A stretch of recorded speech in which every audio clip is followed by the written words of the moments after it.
E aí, pessoal, tudo beleza? Hoje a gente tem que falar do Rio de Janeiro. A tragédia da segurança pública, que é a maior preocupação do eleitor brasileiro, acaba de virar palco de uma disputa política de alto risco.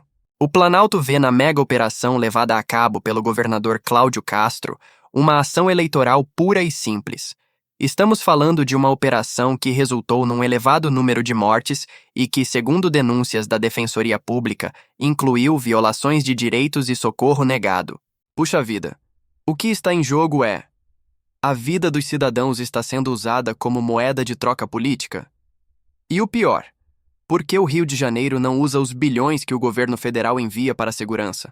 É sobre a lógica eleitoral versus lógica social e a ineficiência que custa vidas que a gente vai conversar hoje. Beleza? Vamos usar nosso modelo de motivação, drenagem de recursos e responsabilidade para dissecar a crise do Rio. Vamos analisar quais são as motivações por trás de uma operação tão letal. O governador Cláudio Castro não pode mais ser candidato, mas assiste ao favoritismo do seu rival, Eduardo Paes, crescer nas pesquisas. Esse cenário é resultado direto do declínio do bolsonarismo, com a iminência de prisão de Jair Bolsonaro, cuja base eleitoral é forte no Rio. Diante desse declínio político, Castro apostou em uma ação linha dura para atrair o eleitor bolsonarista. Essa é a lógica eleitoral cruel: usar a força ostensiva e o discurso de confronto para ganhar apoio político. A responsabilidade com a vida é trocada pela vontade política eleitoral. A operação de Castro não para nas ruas. Ela se casa com um discurso crítico ao governo federal. É a tentativa de criar um choque externo com Brasília para desviar o foco da sua própria gestão questionável. Puxa vida, a responsabilidade na segurança pública exige estratégia e não apenas espetáculo. Quando a lógica eleitoral domina a segurança, o resultado é um ciclo vicioso de violência e declínio social.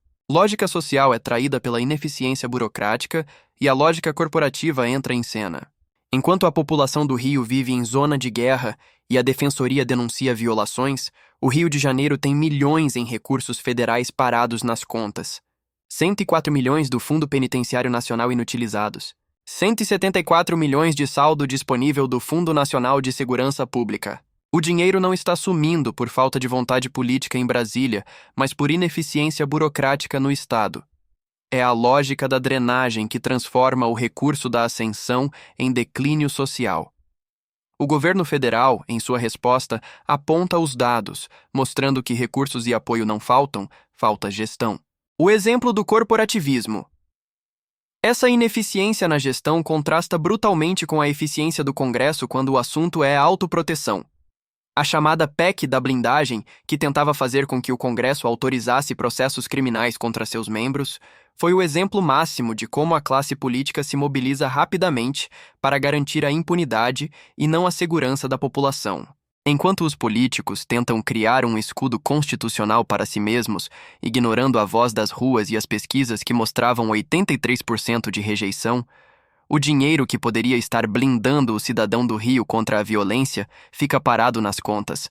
É o corporativismo contra a empatia social. A ineficiência na gestão dos 278 milhões de reais parados e o uso político das operações revelam um problema de fundo: a falta de soberania na estratégia de segurança do próprio Estado do Rio. O governo do Rio de Janeiro preparou um dossiê detalhado sobre a atuação do Comando Vermelho para levar aos Estados Unidos. O objetivo? Que o governo americano reconheça o Comando Vermelho como uma organização terrorista. A justificativa é que o Comando Vermelho não é mais crime comum, mas narcoterrorismo, com conexões e rotas de armas e drogas que vêm de fora do Brasil. Essa busca por ajuda externa revela o esgotamento da soberania e da unidade nacionais no combate ao crime. Em vez de focar na reforma da burocracia interna e na aplicação dos recursos federais parados, o governo do Rio terceiriza a narrativa da guerra para uma potência estrangeira. A ascensão da segurança depende, na visão de Castro, de um selo de aprovação de Washington. Como analistas alertam, a classificação de facções como terroristas pelos Estados Unidos é perigosa. Ela abre precedentes para a intervenção e a violação da soberania nacional. Além disso, a ironia é cruel. O Estado brasileiro busca ajuda no país que é o maior mercado consumidor dessas drogas e o maior fornecedor de armas de alto calibre para o crime. O governo do Rio gasta energia e dinheiro público para criar um dossiê complexo e negociar em um fórum externo, enquanto 278 milhões para ações imediatas ficam parados em sua própria conta. Essa é a drenagem da responsabilidade: terceirizar o problema para o exterior, em vez de mostrar empatia e gestão eficiente com o dinheiro e a vida dos cidadãos aqui. Puxa vida, o problema não é a falta de informações sobre o Comando Vermelho, mas a falta de gestão para usar os recursos que já temos.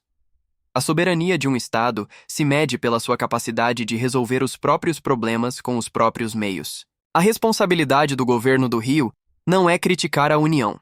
É explicar por que os 278 milhões parados não foram usados para investir em inteligência e em projetos de ascensão social que realmente quebram o ciclo da violência. O cenário do Rio de Janeiro é um lembrete cruel. A ascensão da segurança pública exige unidade e gestão, não retórica de confronto nem escudos corporativos. A vida dos cidadãos não pode ser usada como peça em um jogo eleitoral. A lógica da responsabilidade exige que o dinheiro federal parado seja imediatamente aplicado em inteligência e na proteção de direitos. Cabe a nós, cidadãos, cobrar do governo do Rio a transparência e a eficiência na aplicação desses recursos. A ascensão da segurança pública não virá com operações de alto custo humano, mas sim com a gestão inteligente dos bilhões que já estão disponíveis. Vamos cobrar a lógica social que salva vidas e exige que a lógica eleitoral seja banida da segurança pública. Muito obrigado, a gente se vê no próximo vídeo. Valeu!